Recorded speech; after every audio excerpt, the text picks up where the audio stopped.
So this is, as I say, a way in for the technology, and it's a consumer's view of Lava. So it's from the outside in, rather than a lot of the presentations that you get at Connect, which are from a developer's point of view on new cool features or developments. And what I aim to do is, I aim to show, or try and show, the end-to-end value of Lava. So rather than just doing a trivial case, but try to show something which is actually, maybe gives you an inkling of a kind of more real-world use. And to that end, the end point is to show how Lava lets you leverage an existing repository of tests, an external repository of tests. So rather than just writing a small example and make it work, how you can pull in tests that already exist from outside. There are two ways you can use Lava. One is to kind of consume it as a service. So we have a website, validation.linaro.org. Are you familiar with that? So that's a large board farm, a lot of which is based in Cambridge, where I work. And so you access it via that validation portal. Another way to consume Lava is to have a local instance in your company. So instead of using validation.linaro.org, you have your own installation. And a third way to consume Lava is to have a local instance of it just for yourself. Maybe because you're a developer, Lava developer, or because you're interested in learning about that kind of infrastructure. So just a quick poll. Who in the room uses validation.linaro.org? Okay, cool. Who's thinking about setting up a Lava installation in their company? Okay. And who's just interested to learn about Lava, maybe to play with it on their desk? Okay, cool. That's a good mix. So the things that I'm going to describe today are applicable across all those three use cases. But I do my explanation using the example of building a local instance. So I'm using Lava on my local machine. I have an installation here on this machine, and I'll show you. And I've actually got that local instance as a VirtualBox image. So if anybody wanted to download it, the link's on Pathable and also in the slides. So you can take away an instance of Lava and have a little play with it. So to that end, there are some links to files on people.linaro.org, a virtual machine image. To avoid this tutorial being a kind of keystroke by keystroke, type this to install, type this to configure, I put all those in a little YouTube video, which lasts about 12 minutes.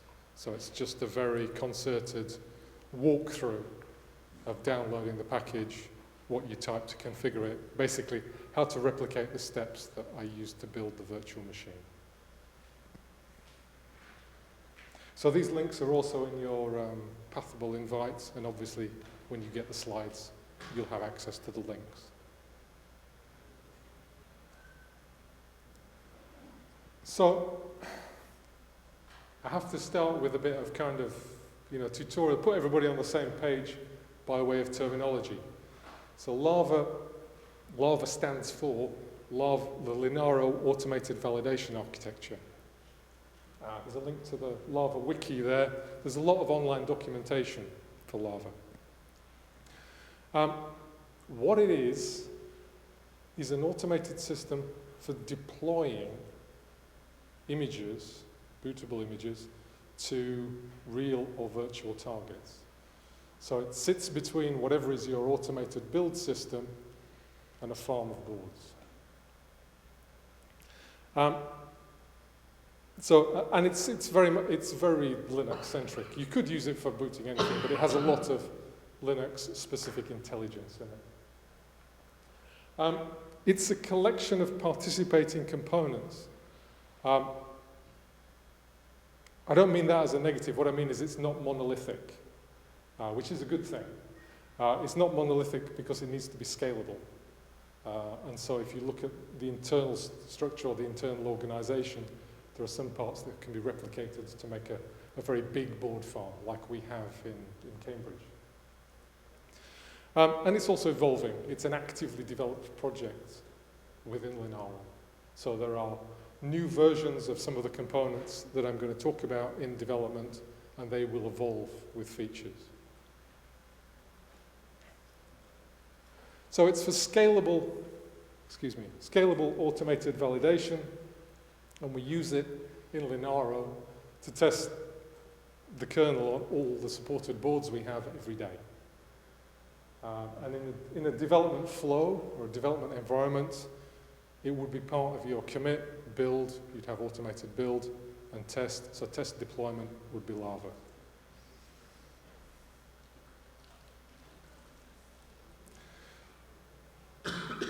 So I wrote this slide because I actually put it in the notes when I was preparing this presentation. And this is partly the reason why I'm doing this presentation, because it's why Lava piqued my interest. And it's also why some friends and colleagues that I have say, oh yeah, Lava, I'll have a play with that sometime. I've heard it's quite difficult.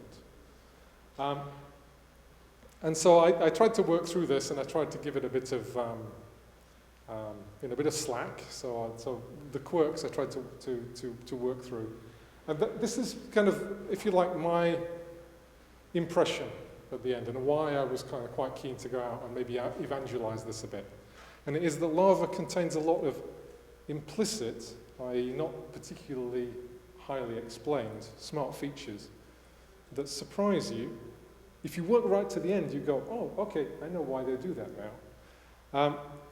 But until you know why, or until you have the full view of what, it's quite puzzling to understand what's going on, or why it wants to do something that you don't think it has any business to do, or why something seems important or is deliberately changed when you don't think it needs to be. And that's because it does more than you think.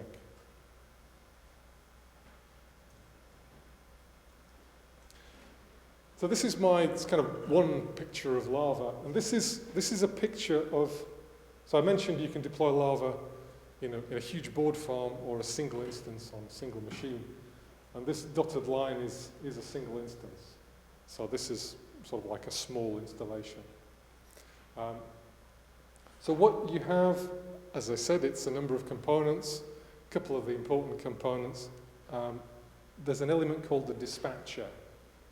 And the dispatcher is the part which talks to your target devices. So this side. And the dispatcher executes your test. It makes your test run. Your test runs on the dispatcher. It contains all the local knowledge about your target boards. It's got some local intelligence. It tries to do things that it thinks would be useful. It manages the communication to the target device. And it collects and evaluates the job results. So it has a part in the evaluation of test verdicts, if you're into kind of test nomenclature. On the other side, there is the Lava server, which, if you like, is the overseer of the operation. So it handles job submission. It has an element inside it for scheduling the jobs. It knows what instances of the target platforms exist. It invokes the dispatcher. The dispatcher is a slave to the server. And then it takes the job results and it consolidates those into an overall package. You may run a test and it may produce quite a lot of result artifacts. It may create files, it may create an image, all kinds of stuff. And Lava is very flexible in terms of collecting those kind of artifacts and putting them in a container, which is called a bundle stream. So the server and the dispatcher, and then there's also a dashboard and an admin interface so that you can actually run a board farm and you can administer a board farm, which accepts jobs, shows status, manages the objects within Lava and permissions, and gives you a nice reporting interface. And between those, you have job definitions, which are passed from the scheduler to the dispatcher. You have results files, which are passed back. You have test definitions, and you have device configuration information. So this is kind of like a cloud of stuff which, you know, if you like, these are things which I will refer back to in the rest of the presentation. Now, we have a very big board farm in Cambridge, which is more than a dozen racks with a lot of boards. And in order to scale to that, then we modify slightly our Lava deployment in that we have a number of dispatcher instances, and each dispatcher has a number of boards connected to it.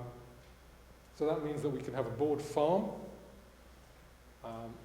with different boards connected to different dispatchers and a single server. So when you go to validation.linaro.org, actually all of the boards that you see are running on a large number of dispatcher instances. So this is part of the scalable aspect. The actual mechanisms are the same as on the single instance, but they're replicated. But if you're running a bigger installation, there are some things that you might be interested in, some of the extended features. And one extended feature is that you can boot an image on a target board and you can have a test definition, but maybe your target board and your target image doesn't have all the dependencies in order to run those tests. And the Lava dispatcher can actually resolve those dependencies. So it actually has a mechanism for loading package dependencies onto a target independent of any test definitions that you might write. And another thing, which is part of what I'm going to be talking about today, is that as well as being able to have a local test job definition and a local test definition, you can reference external repositories of tests. So you can run a test which references a Git repository of tests and will download those to the target automatically. So that's a scaled installation. So as I mentioned, if you're interested in installing a local instance of Lava and having a little bit of a play with it, then I've put all the instructions in a video. There's plenty of other tutorial information on Lava, as well as this. This is quite a sort of intense short session to try to get you to a particular point. But the first thing that I do is apt-get install Lava. It's a Debian package. You need to have one of the supported versions. There's a website, link in the slides, to show you which versions are supported.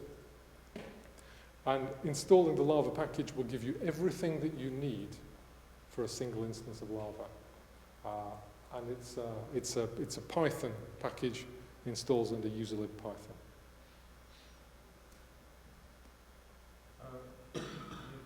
Yeah. Can you go back?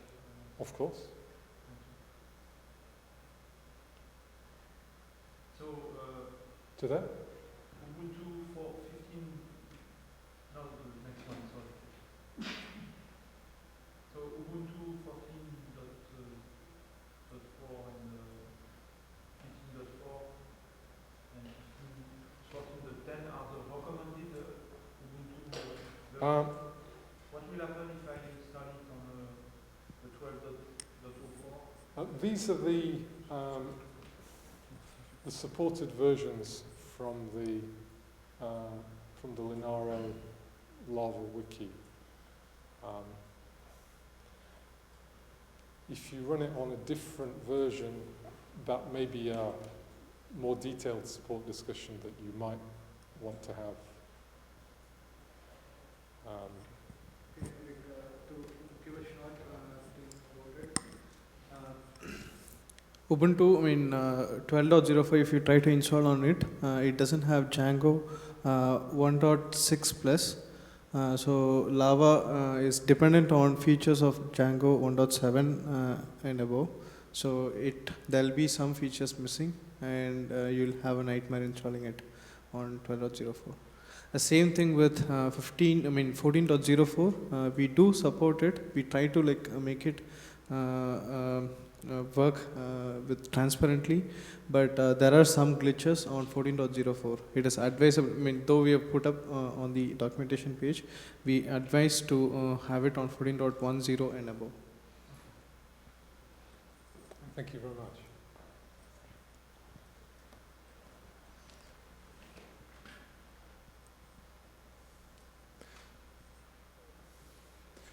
So I divided getting to a first test job into 5 steps. I'll run through these quickly. As I say, the actual line, keystroke by keystroke stuff is in the video tutorial.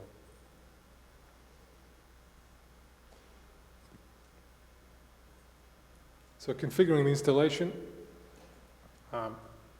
you have to set up the local Lava web server.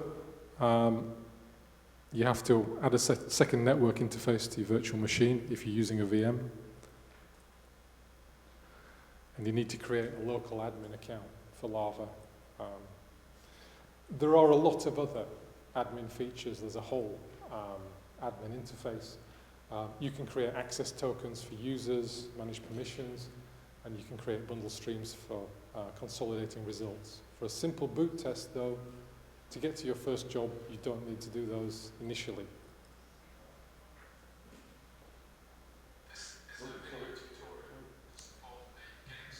And as my colleague Adrian has demonstrated, the line by line things are available on YouTube. Thanks, Aid.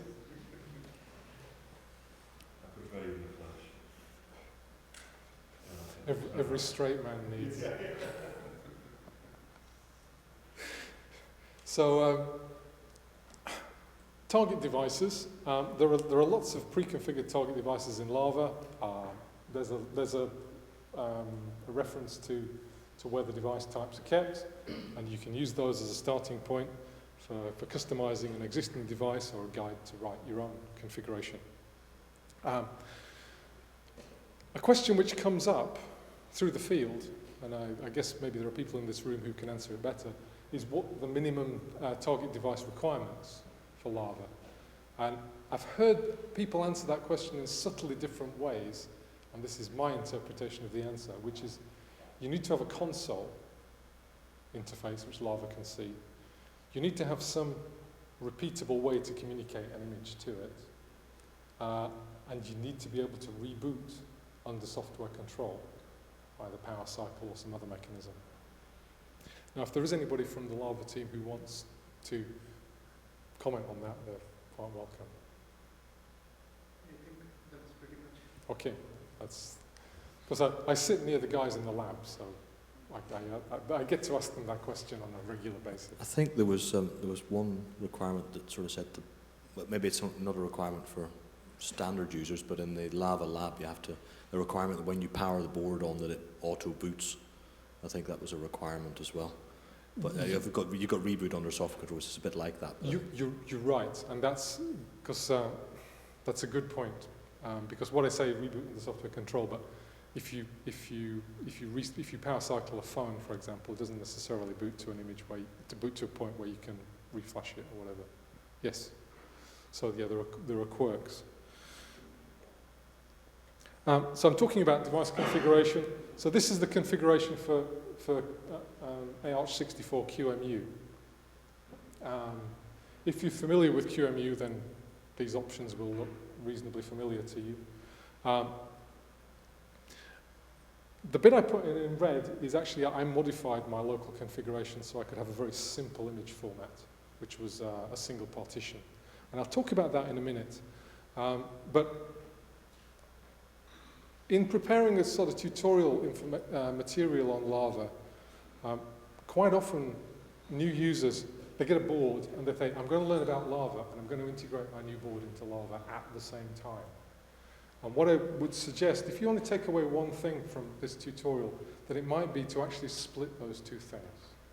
The first is to learn about Lava and learn about its kind of internal mechanisms. And the second is then, once you're familiar with Lava, then maybe look at integrating your board, because you can get hung up on a lot of board specifics, maybe before you've got a good understanding of how Lava works. And this is a reason to prepare tutorial material with a virtual target, because with a virtual target, first of all, it's easy to distribute, it's easy to get an image and manage the requirements I put on the previous slide. And also, you're not stuck down on board specifics like how you connect the console, you know, what the bootloader is. So that's a kind of, just maybe a suggestion to think about if you're looking at deploying Lava internally for your own boards. So I mentioned in the kind of structure slides there's a web dashboard. Here's a picture of the dashboard. And so I've configured a single device and I've put a red ring around it because the device is an ARch64 qemu instance. And because I only have a single instance of Lava, so a single server with a single dispatcher, if you remember that slide that I had, then here I've just got one, what's called a worker, which is one instance of the dispatcher.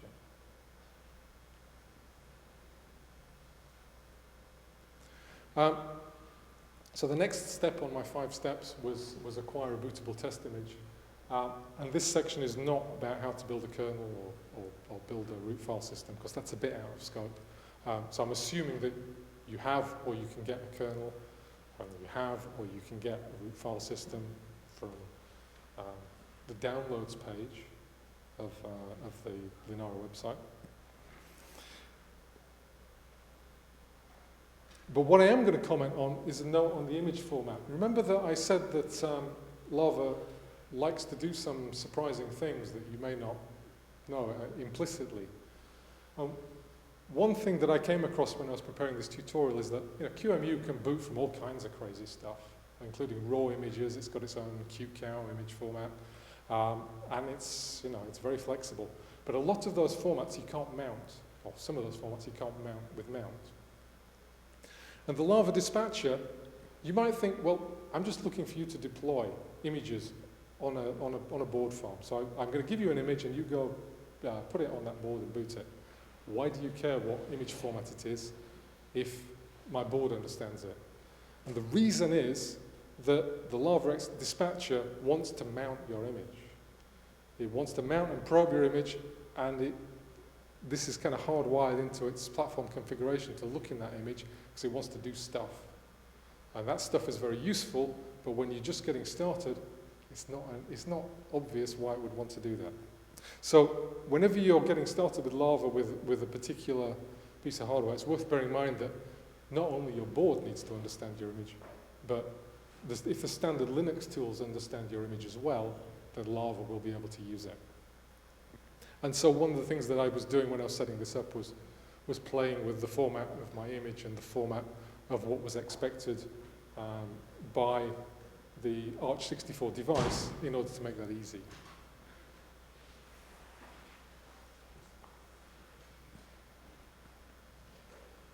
So going back to my sort of basic structure of Lava, between the Lava server and the Lava dispatcher, there's a job definition file which is passed, which does what the title would suggest.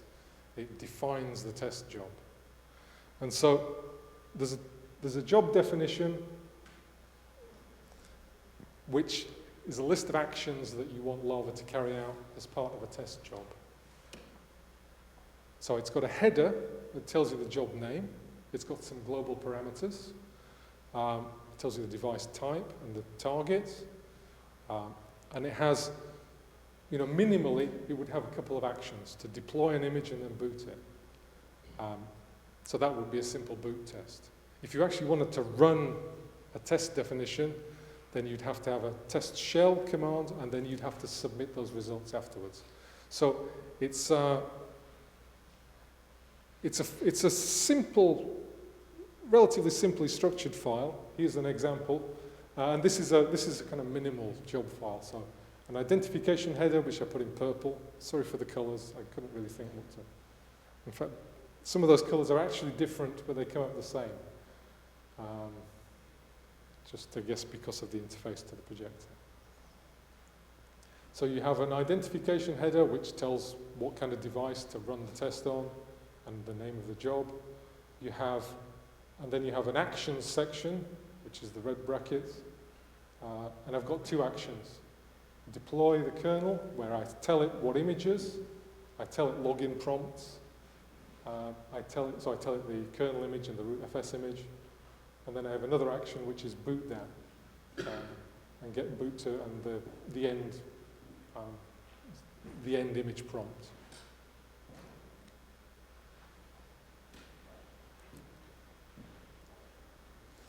So what I'm going to do is I'm going to submit that test job to my Lava server. So this is live TV, and get a result.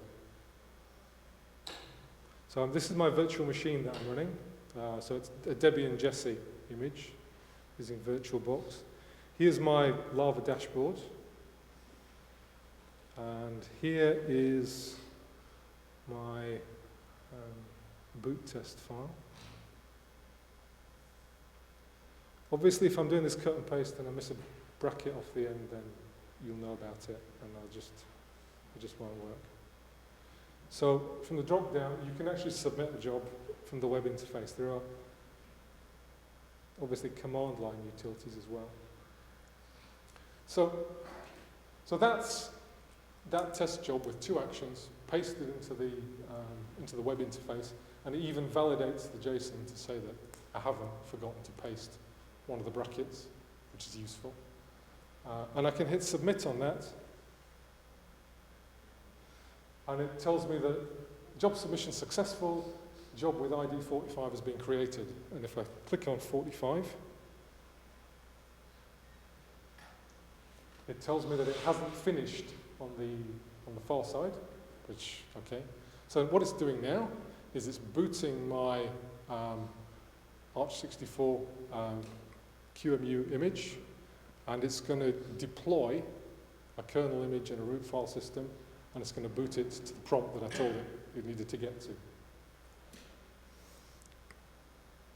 And you can actually see the progress of the test here. And you can see at the bottom, it says it finished successfully. So that is running your first test job in Lava. So 12 minutes if you follow the YouTube video to install it. Take that simple file format with a couple of actions, a kernel and a root file system, and you can run a Lava test job.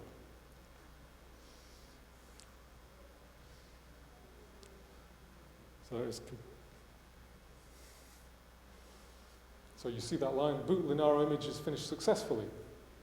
Now actually, if you look into that log file, along with what I just ran, so you saw the trace, you'll see that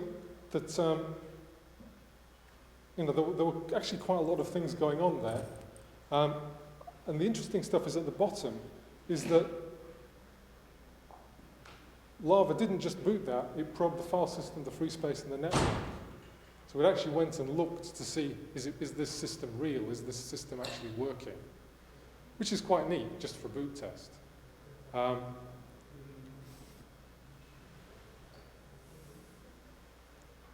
But a boot test, even if it's a clever boot test that checks the file system and checks the free space, it's not really testing, because you should actually be defining some test cases that you want to pass, okay?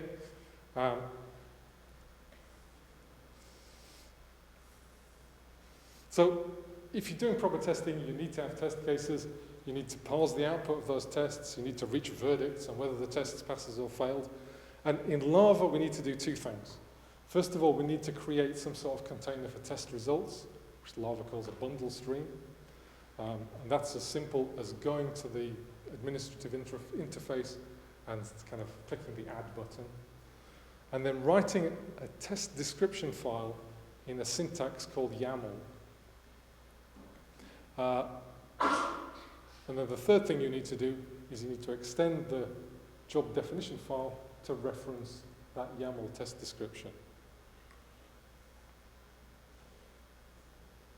Is there any feedback or any questions at this point? It's maybe kind of the low spot where I've introduced some file formats and some other stuff, and it's kind of like, where is this going? Yeah, I have a question. Yeah. You want a question? I have one. I'm always happy to have a question, Christian. It looks like Lava is targeting a board on which you boot a Linux kernel. Yes. But can you use it for if you are running tests on bare machine or on? Can you use Lava to do that? Or there is this assumption that you have to boot a Linux kernel? I have heard it said, and my colleagues may give me more information, but yes.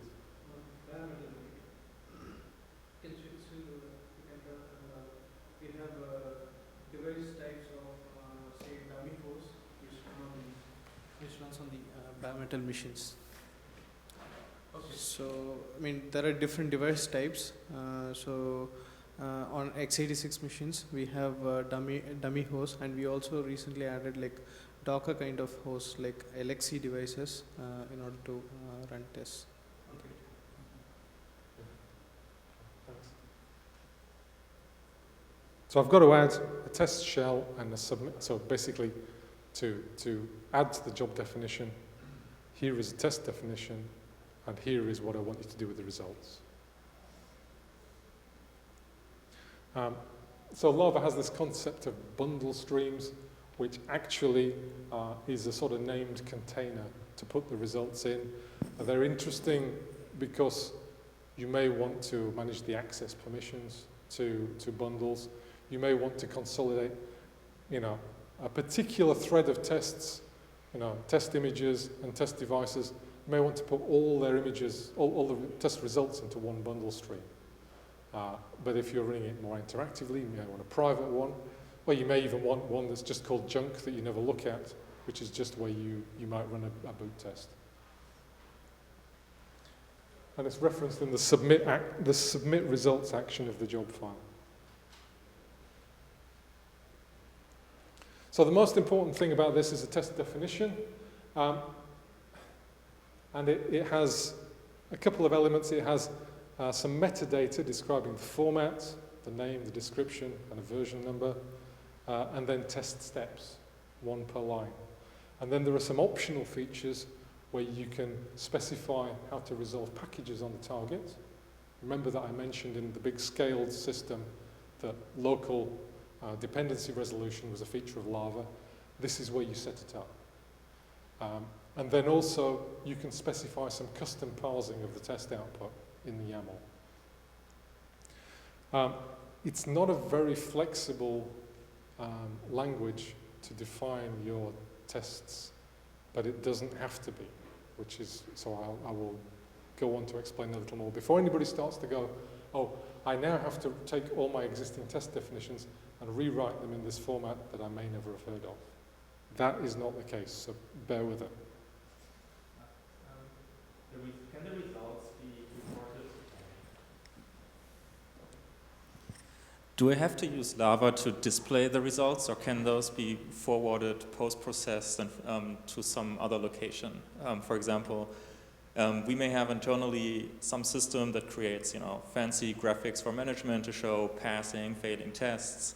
So can I hook into such a system with Lava, driving the actual test and then reporting the results back to some other system? I would let because I've never done that, but I would imagine that it's a question that does come up. Basically, if you see the bundle stream, the test results which is pushed to the bundle stream is nothing but a JSON file. So as long as if you can reproduce the same kind of format for the bundle which is getting pushed in. For example, if another system is generating some kind of test which says pass and fail for a graphics kind of test, you need to put it on a bundle format. That format is already defined. So it's currently at 1.7.1, and you have specific ways in order to define how the test result will be. So once you construct that and then push it into Lava, you can do it. So that is possible. So basically you can take the bundle stream and read it any other way that you want on any other system. Yeah, there is a XML RPC interface. Does that help? Okay, I mean, obviously feel free to tackle anybody from Lava, or if you can't find anyone, then find me, Bill Fletcher, either today or tomorrow, and I'll put you in touch with someone who can help you out with that.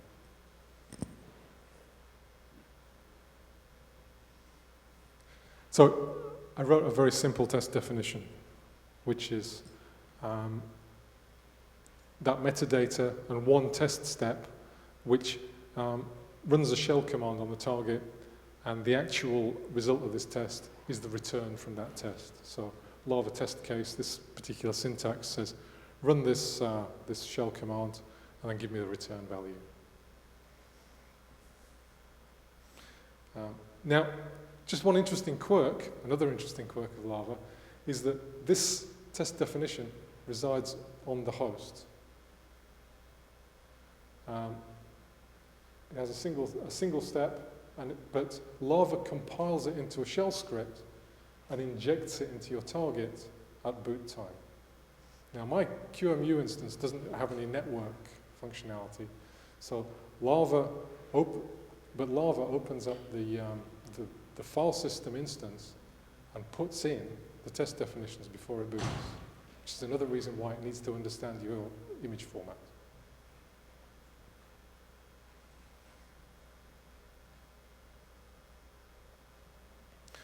So here's how I extended my job file in order to add that test definition. I added a couple of other actions. Invoke the test shell with the name of that file with the one-line test, and then referencing a bundle stream at the end. So this is where you submit the results. So I'm going to submit that live.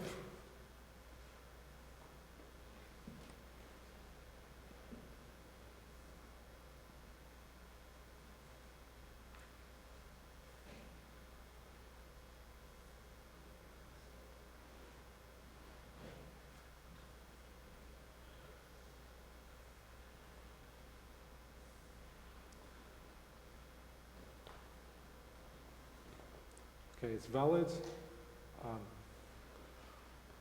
I gave it a different name. I called it CPU test. You can see at the top, just so it appears differently in the results. I'm going to submit that.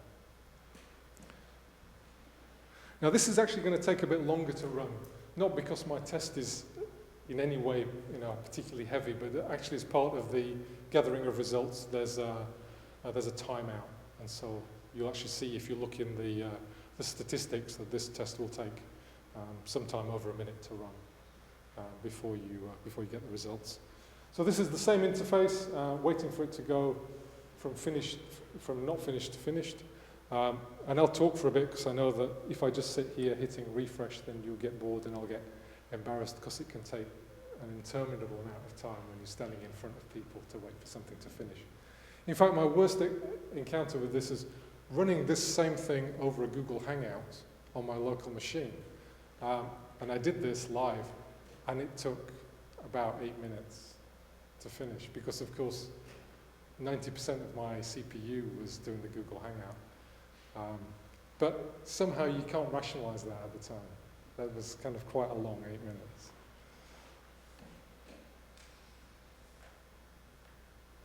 And it's still not finished, but we're still only on 0 minutes.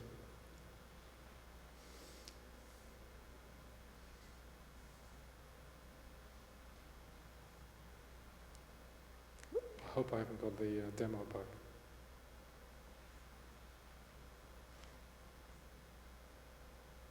Okay, we actually look down and see it's waiting for the pexpect timeout, actually. Hooray. Yep. Okay, so that has finished.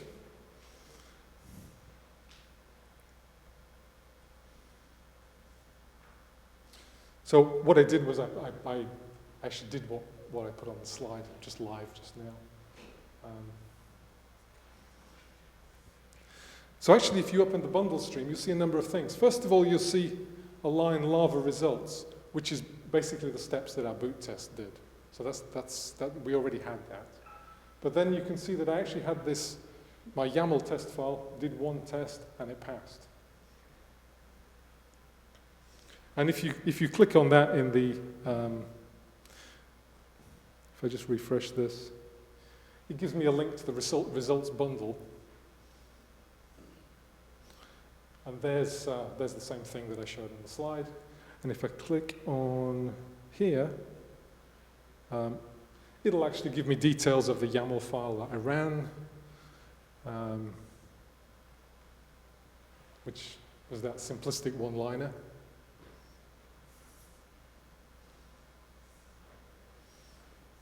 So that's the results bundle, just showing how the bundle file consolidates results from first of all, the boot test and also a test case. And if you had multiple test actions, then you could consolidate those in one bundle file.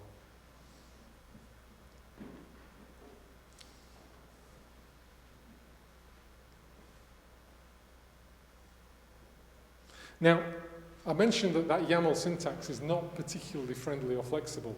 And doesn't have to be, because it's not intended for complex test definitions. If you've got a set of tests that already exist, written in any scripting format, then you can use Lava to run those tests on your target. And this is where I wanted to get to in this presentation. I wanted to show you that it's not a case of just getting to a simple boot test or getting to a simple test case. It's getting to be able to leverage tests that you already have, or even better, that somebody else already has. So I can reference tests in any scripting environment that's supported on the target. Now, you might say, well, that's okay, but what happens if I choose a scripting environment, but my image doesn't have all the packages to run those scripts? And of course, remember that I said that one of the things that the Lava dispatcher does is it can resolve package dependencies on the target. So for your tests, or even your test environment, you can set up Lava to make sure that you've got whatever esoteric scripting environment or whatever test environment you want to set up. That's a good way to tell me my time is almost up.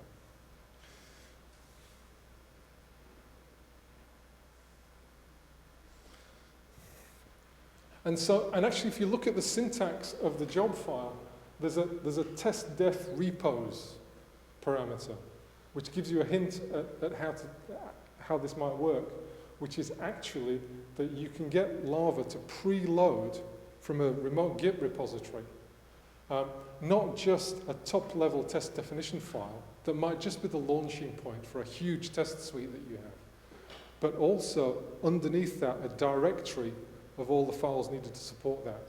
So not just a YAML file or a collection of YAML files, but maybe Perl scripts or Python scripts or shell scripts. And remember that I mentioned that Lava compiles that YAML file to a shell script and injects it into the target. On my simple qemu example, Lava will take the contents of a Git repository that I specify, replicate those in the file system of my target system, boot it, and then launch those tests. And I thought that was quite cool. And I thought that was something that it's not evident when you start off with Lava, that you can get that level of functionality without actually having to do very much, apart from point to a Git repo.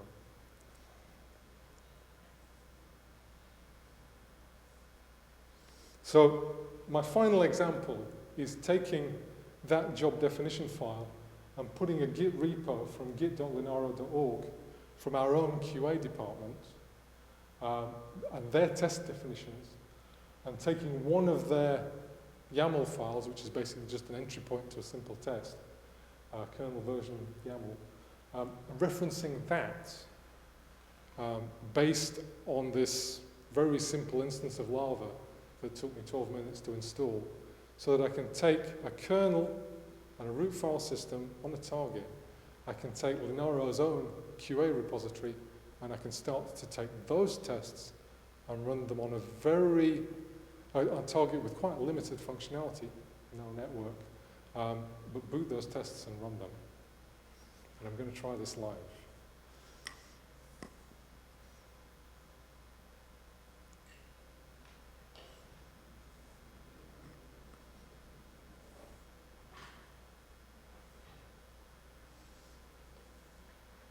So this is a file called repo test, which basically just has that pasted into the into my simple boot job.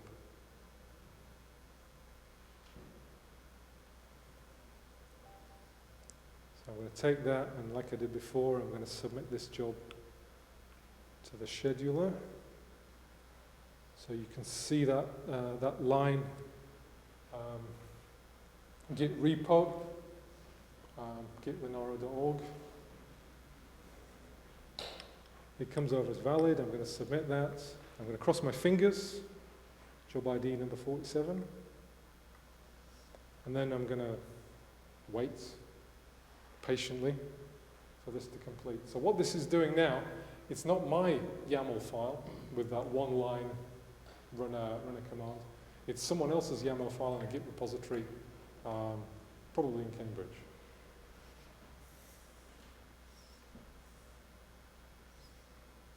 I've got to wait for it to finish.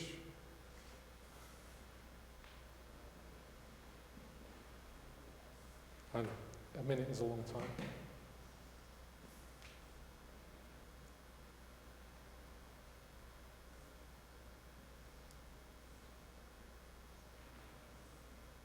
But I hope this has been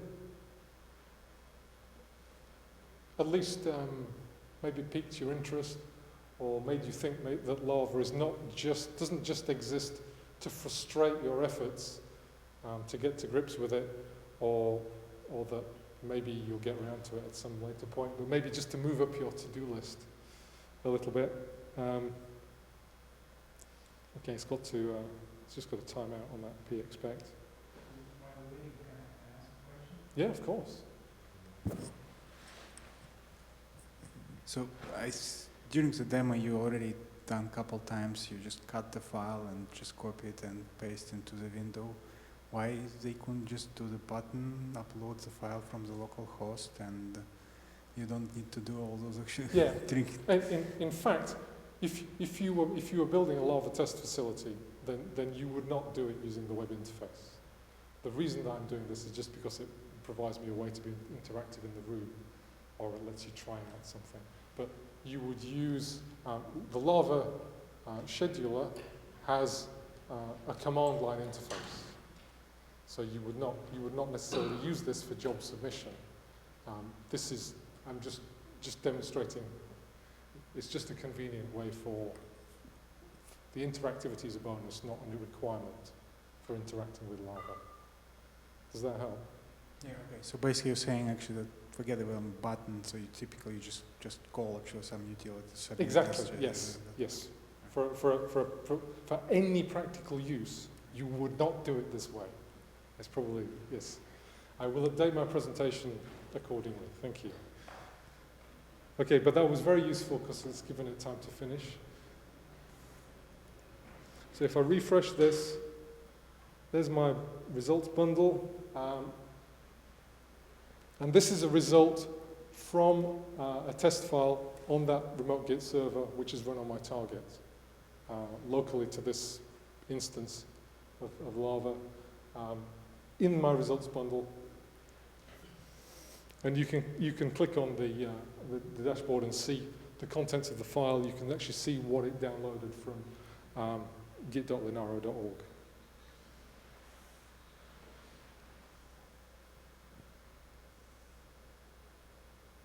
Okay, so that's just slightly bigger what you see in the dashboard. So this is where I wanted to get to, what I wanted to show you as something which is maybe just a few practical steps to understand some Lava concepts. As the gentleman at the back said, you don't necessarily use it in the real world by pasting your jobs into the web interface. But this was more of an explanation of Lava concepts rather than necessarily directly how you would integrate it into your development flow. You can, hopefully it's been encouraging, or at least mildly positive for Thursday afternoon. I know we're getting to the end of Connect, so I understand. You can follow the steps that I did for installation, or try the pre-configured virtual machine. Simple boot test, 5 steps. a few more steps, you can leverage existing test scripts, and finally, it scales to huge systems, so to huge test farms, which means that if you invest a bit of effort in, it'll grow with you. Okay, that's what I have. So if there are any more questions, please feel free.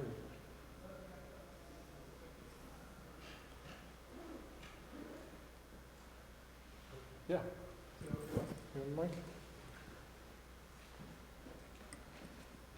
So if you have some user space testing that you want some daemon to run after you boot the kernel and you want to get the results out of it, is it possible with this tool? So if you've got some user space... As in, when one of your qemu tests, you saw you had these two actions. One action was to deploy, another action was to boot the kernel, right? If there is a third action to run a daemon on the booted kernel and to fetch the results out of it, is it possible? So you wanted to run some kind of... The daemon, any kind of a process on the booted kernel. Well, as long as it starts at boot time, I guess, on your target, then... So it should be starting at the boot time? Yeah, you would need to well, I mean... Either way, you can run commands or you control the image that you're booting. So I guess you have multiple ways. Okay, and you get the results out of it and you can... And as long as the results are on an interface that Lava can monitor, then yes. I mean, maybe worth finding somebody who's got detailed knowledge of large-scale Lava deployments to chat to you about this afterwards. I think the general principle is anything that you can run on the command shell, you can automate manually.